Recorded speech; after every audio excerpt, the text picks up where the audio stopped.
భిన్నత్వంలో ఏకత్వం మన దేశ స్ఫూర్తి. కానీ మతాల మధ్య కట్టుబాట్ల విషయంలో ప్రజల మధ్య సఖ్యత కుదరకపోవడంతో కొన్ని ఘటనలు వెలుగు చూస్తుంటాయి. మత కట్టుబాట్లు ఓ మతానికి చెందిన కుటుంబాల గ్రామ వెలికి దారితీస్తాయి. తాజాగా భద్రాద్రి కొత్తగూడెం జిల్లా అశ్వారావుపేట మండలం వడ్డెరంగాపురం గ్రామానికి చెందిన 11 కుటుంబాలపై గ్రామ బహిష్కరణ వేటేశారు గ్రామ పెద్దలు.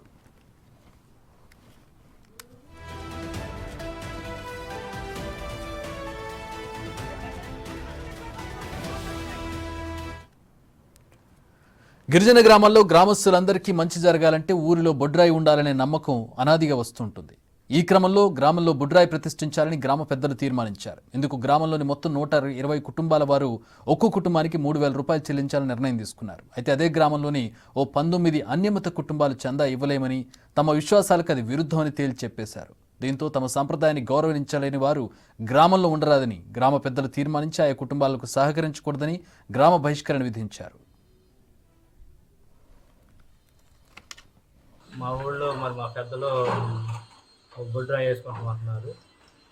మరి బొడ్రాయి మా ఈ ఒక 120 ఇళ్ళు దాకా ఉంటాయి. ఆ 120 ఇళ్ళు 20 ఇళ్ళు మేము దేవుడు నమ్ముకొని ఉన్నాం.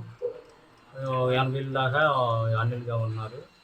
సరే వాళ్ళు ఏదైనా చేసుకొని దాని గురించి కాదండి. ఇప్పుడు మమ్మల్ని డబ్బులు అడిగారండి 3,000. అందరూ ఇంటింటికి 3,000 ఇవ్వాలన్నారు. అయితే మమ్మల్ని కూడా వచ్చి అడిగారు. మేము దేవుడు నమ్ముకున్నామయ్యా, మేము నాన్న బాధపడి ఉన్నాం, మరి మేము దానికైతే ఇవ్వలేము, కానీ ఊళ్ళో ఏదైనా సమస్యలు వేయాలంటే మీరు అడగండి మేము ఇస్తాం అన్నాం. లేదు కుదరదు, మీ బుడ్రాయికి ఇవ్వాల్సింది అన్నారు. లేదండి మీరు ఇబ్బంది పెట్టద్దు మమ్మల్ని, మేమైతే దానికైతే ఇవ్వన్నాం. లేదు అయితే మేము ఊళ్ళో నుంచి వెళ్ళేసేస్తాం అన్నారు. మరి ఊళ్ళో నుంచి మా ఇంటికి మా చుట్టాలు రానివ్వకుండా చేశారు. మమ్మల్ని కుట్ల కాడికి వెళ్ళనివ్వకుండా చేశారు. కుట్ల కాడ కిరాణా ఇవ్వకుండా చేశారు. మేము బయటికి వెళ్ళి కిరాణా తీసుకొని తింటున్నాం. మరి ఈ రకంగా మమ్మల్ని ఒత్తిడి చేస్తున్నారు. దాన్ని బట్టి మరి మీరు మాకు న్యాయం చేయండి.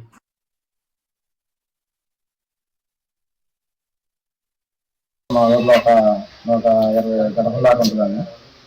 అయితే 120 గడపల వాళ్ళు మా ఊరు పెద్ద మనుషులు ఏదైతే ఉందో వాళ్ళు ఊర్లో బొడ్రాయి నిలబెట్టడానికి అనేది అనుకున్నారు.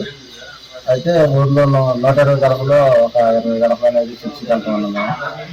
అయితే బొడ్రాయి నిలబెట్టడానికి మా ఊరు పెద్దలు ఏదైతే ఉన్నారో కుటుంబానికి వచ్చి 3,000 చొప్పున కట్టాలని చెప్పారు. అయితే అందరూ అనుకున్నారు. అయితే మా దగ్గర కూడా వచ్చేసరికి మేము చర్చికి వెళ్తామండి. అయితే దానికైతే ఇచ్చుకోలేము. వేరే కుల ప్రకారం ఏమన్నా ఉంటే వాటికైతే ఇస్తాం. కానీ ఎందుకంటే మేము బాగా వెళ్ళినప్పుడు మేము చర్చికి వెళ్తే అక్కడ స్వస్థపడ్డాం. ఎవరు వాళ్ళు గొప్ప. కాబట్టి మేము ఏంటంటే ఇది దేవుడి గారికి వెళ్ళేసరికి మాకు కొంచెం స్వస్థత కలిగింది, మేము మంచిగా ఉన్నాం అనుకొని ఇంకా మేము వేరే వాళ్ళకి అంటే దేవుని పరంగా అయితే మేము ఇవ్వగలుగుతామండి. కుల ప్రకారం ఏం కావాలంటే ఇస్తా ఉన్నాం. అయితే వాళ్ళు ఏమన్నారంటే ఈ ప్రకారంగా అయితే పొలం నుంచి వేరే పడతారు అంటే సరే మీ ఇష్టం అని మేము చెప్పేసినాం. పొలం నుంచి వెళ్ళేసారండి. పొలం నుంచి వెళ్ళేసినా కాకుండా మాకు కుట్లలో కూడా పొలంలో ఎన్నో పెద్దలు కానీ వాళ్ళకి ఇస్తే కుట్ల వాళ్ళకి 5,000 కట్టేస్తా ఉన్నారు. అలాగే ఏదైతే ఉందో వీళ్ళు చుట్టాలు ఉంటారు కదా, చుట్టాలు మా ఇంటికి వచ్చినా కానీ వాళ్ళు కూడా 5,000 కట్టేస్తామని ఇలా చెప్పడం జరిగింది. అలాగే ఏదో ఒక రోజున సందర్భం వచ్చినప్పుడు చుట్టాలు మాట్లాడుకోవాలి కదా, ఇలా సిచ్యువేషన్ అనేది మాకు 10 రోజుల నుంచి వేరైంది. 10 రోజుల నుంచి మేము త్వరగా కావాలని బయటకు రావాల్సి వస్తుంది, మాట్లాడాలని బయటకు రావాల్సి వస్తుందండి. ఇది మా ఊళ్ళో జరిగే సిచ్యువేషన్. అయితే మాకు ఇలా జరుగుతున్నామని మేము ఒక స్టేషన్కి వచ్చి ఒకసారి కంప్లైంట్ అంటే వాళ్ళని గొడవని కాదు, మాకు ఏదైనా థ్రెడ్గా రాకుండా మా మీద కొంచెం అధికారులు మా మీద కొంచెం న్యాయం చేయాలని, మాకు థ్రెడ్ రాక న్యాయం చేయాలని మేము పోలీస్ స్టేషన్లో కంప్లైంట్ ఏంటంటే అనేస్తున్నాం. అయితే కంప్లైంట్ అనేది ఏంటంటే వాళ్ళకి మాకు వ్యతిరేకం కాదు, ఎందుకంటే ఇప్పటి వరకు కలిసే ఉన్నాం, ముందు నుంచి కూడా కలిసే ఉండాలి. ఎందుకంటే దేవుని వాళ్ళని పూజించుకోవాలి.